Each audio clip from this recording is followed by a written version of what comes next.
What's good? I'm Coach Colin Castello with Shotmechanics Basketball, and today I'm going to show you some dumb shooting drills that you're probably doing. All right, now I'm going to help you get these trash drills out of your workouts, but what I need you to do is watch to the end of the video because I'm going to give you a free copy of my custom shot design system, the system I specifically put together to help you optimize your perfect jumper in 15 minutes or less. So watch to the end of this video because it's brought to you by my guys over at SIQ, the #1 tech basketball out there.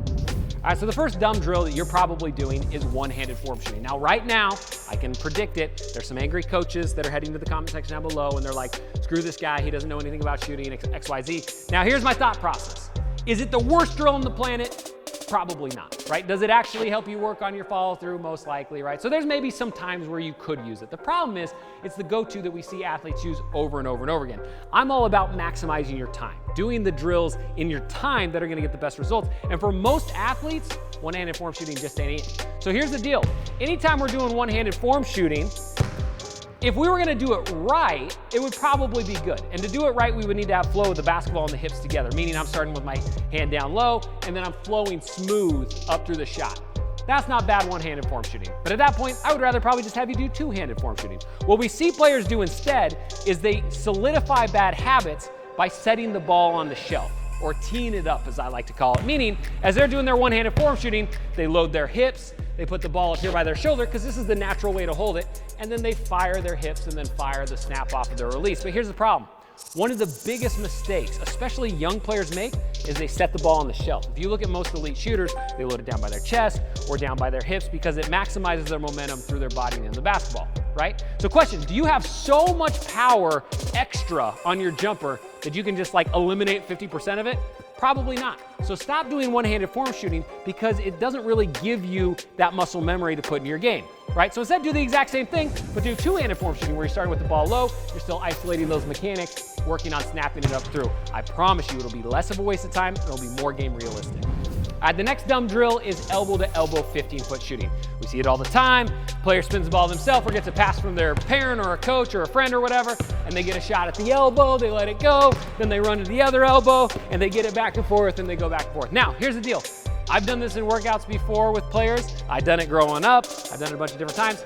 Is it the worst drill on the planet? Probably not, but it's not super game realistic, right? If you're gonna do something like that a little bit, just get warmed up, get your blood loose, that's fine. But I see way too many players doing it over and over again, spending 10, 15, 20 minutes of a workout just shooting these kind of like catch and shoot 15-footers. But here's the question.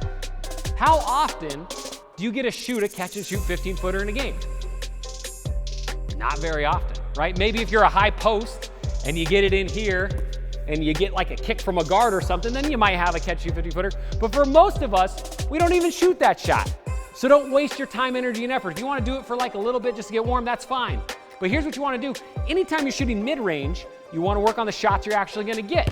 So a few ones that you might want to work on might be a pump fake, one dribble pull-up. That's a shot you're actually going to get, work in both directions.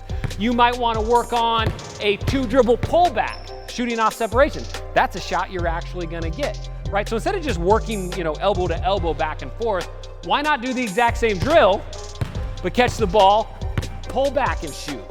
Catch the ball, pull back and shoot. Now you're actually working on the movements and the foot patterns that are getting you shots in game, and you're doing the same thing. Maximize your time, energy, and effort, and I promise you, you'll get better.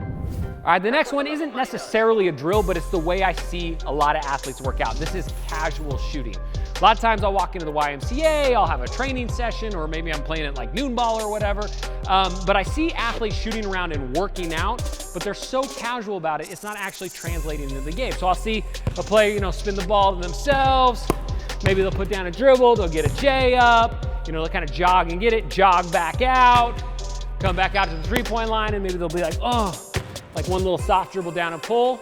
Casual does not translate to a game. You've got to go hard, you got to make it intense, and really work on those game-specific movements, right?